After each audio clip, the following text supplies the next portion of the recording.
So after the way the Bills dominated the Patriots, their plus 500 odds to win the Super Bowl in the DK Sportsbook is a good bet right now. Overreaction, Steve? You know what? It's not an overreaction for all of our new customers over in New York. We are so happy to have you here. Because you know what? It gives them something to root for. But we're in the market of making money. So if I'm in the market to be making money, I'm not betting the Bills at plus 500 to win the Super Bowl.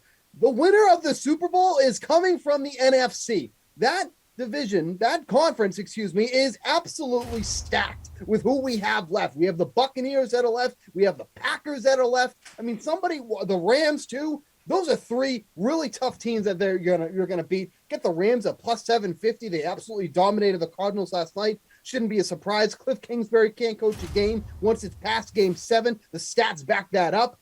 I just think that the Super Bowl winner is going to come out of the NFC. So, it's fine. The Bills look great against the Patriots, but they should have looked good against the Patriots. That team was atrocious against anybody over 500 this season. So, does it make sense to bet them because of how good they look? Yes. But I think that was an easy win for them. I think they're going to struggle in this week against the Chiefs.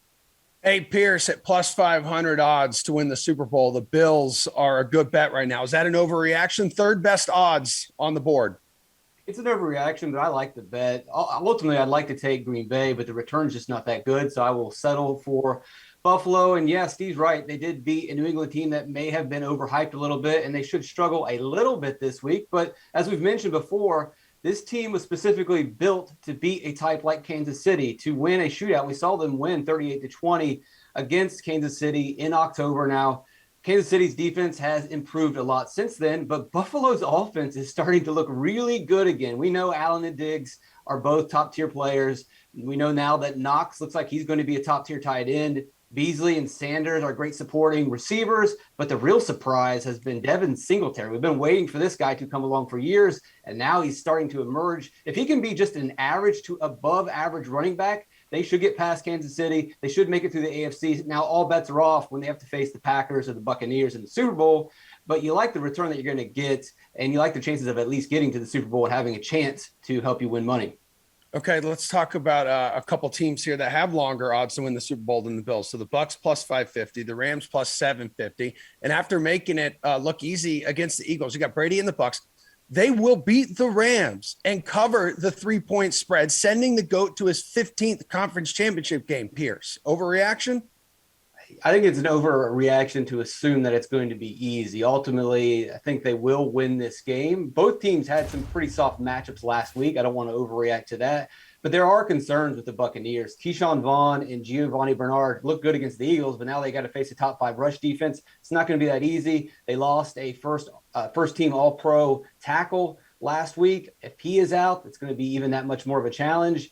We've seen Brady and Gronk and Evans play pretty well, but they're really going to have to step it up if Fournette and Jones are not back in this game. And you look on the other side, though, the Rams lost Andrew Whitworth, and he is pretty much the backbone, the support of that team. If he is out, then I definitely will feel a lot more comfortable taking Tampa to cover this game. Yeah, Steve, this could not have played out much worse for the Bucs because the Rams have beat them twice over the past couple seasons. We all know the way to disrupt Tom Brady is to get pressure on him up the middle, and they have Aaron Donald to do that.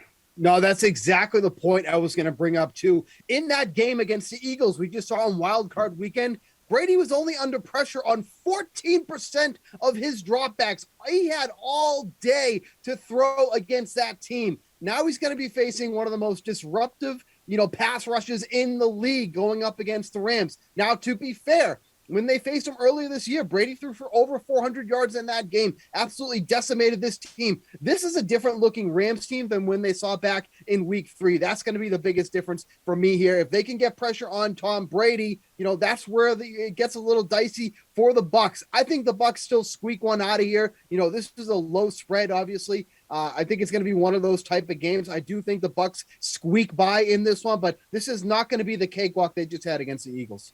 And the Rams offense just needs to play its part because the Eagles had a horrible offensive game plan against the Bucs and really were never in it. How about the 49ers here, though, guys? They were the underdog, the only underdog to win over the weekend. They've got a legitimate chance to knock off the well-rested Packers on the road, Steve. Is that an overreaction? Oh, man, The Packers, to me, feel like one of the more complete teams in the league at this point. You know, they got a good secondary, they got a good ground game, they got, capable receivers, just really Devontae Adams, but apparently that's all they need. The problem is if the 49ers fall behind, that's where it gets really dicey, right? Because even Jimmy Garoppolo in that game, they won 23-7, only threw for 172 yards, no touchdowns, an interception in that game. If you need to come from behind, Jimmy Garoppolo is not the guy that is going to do that magic for you. That's where the biggest discrepancy comes for me here. Now you got all the rest for the Packers. They're going to come to this game healthy in their elements. I mean, come on. I mean, everything just points to the Packers in this game. I don't think the 49ers stand much of a chance. Yeah, Pearce, the health of Nick Bosa is going to be crucial in this matchup too, because without him getting pressure on Rodgers could pick apart that secondary, which is the weakest part of that defense. Well, even with a healthy Bosa, I don't believe that the 49ers have much of a chance. It's complete overreaction. And just as Steve said, everything points in the direction of the Packers winning this game. Everything went wrong for Dallas last week, and Dallas still almost won that game. So San Francisco is going to need everything to go wrong for Green Bay at Green Bay. And even then, I could still see Green Bay winning this game. They are well rested. They had a bye week. They basically didn't play the last week of the season either. San Francisco is a top 10 team. They have a good defense. They have a top 10 offensive line, but they're not a top 5 team. They're not going to be one of the final 4 teams. We're going to be reminded this week that Green Bay is the best team in the NFL. They are complete, just like Steve said. And I just don't see how San Francisco is going to stay in this game at all. Yeah, 49ers offense, speaking of that, like their run game could be the key to success here just with the Packers. I'm looking at it here, 3rd worst team in the league in rushing yards allowed per game. Speaking of rushing yards, I mean, Derrick Henry will be able to start racking up some of those now as he returns to the Titans. He's missed most of the season with an injury. He will be back in action. The Titans will be hosting the Bengals, who won their first playoff game since 1991. Another huge game from Jamar Chase here, dudes. The rookie will put up another 100-yard contest and lead the Bengals to a victory in Tennessee. Is that an overreaction, Pearce?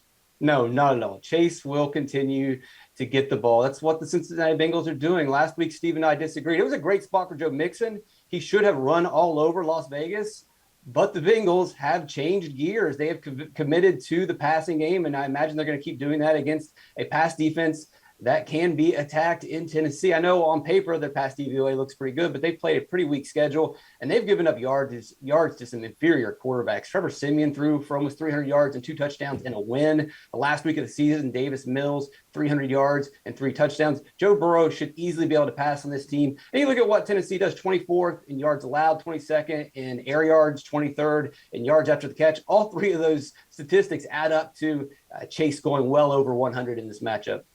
And Steve, there's a good chance Henry could be a little rusty here, I mean, which would probably help the Bengals have a better chance at knocking him off. And not only that, it's not like the Bengals have a bad run defense. They've been pretty solid in that aspect. And look, nothing is going to stop Derrick Henry at the end of the day, okay? So let's not overreact to that. But at least it's a tough matchup for him to get back into the groove in. And then just talking about that Tennessee secondary, they allowed the 2nd most receiving yards to opposing wide receivers during the regular season, an average of 188 per game. We could see that from Chase alone. Maybe it's a little bit of an overreaction, but it's not out of the question to say that Chase is going to go for over 100 yards in this game. He is just so unbelievable the way he can adjust, get downfield. The yards after the catch have been phenomenal all season long. But not only that, if it's not Chase, Burrow just has so many options he can go to. Like Uzama was a huge part of that game last week. He was phenomenal. And he's like 5th in the pecking order when you factor in all the people that can catch the ball in this offense. I don't see how Tennessee is going to win this game. I love that the Bengals are underdogs in this one. One of my favorite plays on the board, but I think this is just another huge day for Jamar Chase. Gentlemen, let's name this week's Super Fantasy Player of the Week presented by Supercuts. With nearly 42 DK fantasy points against New England, Bills quarterback Josh Allen is the Super Fantasy Player of the Week. North of 300 passing yards, 66 more on the ground, and 5 total touchdowns, beating out Patrick Mahomes by less than a point. What are the chances Allen can repeat this week, beating out Mahomes in a head-to-head matchup and winning back-to-back Super Fantasy Player of the Week awards, Steve?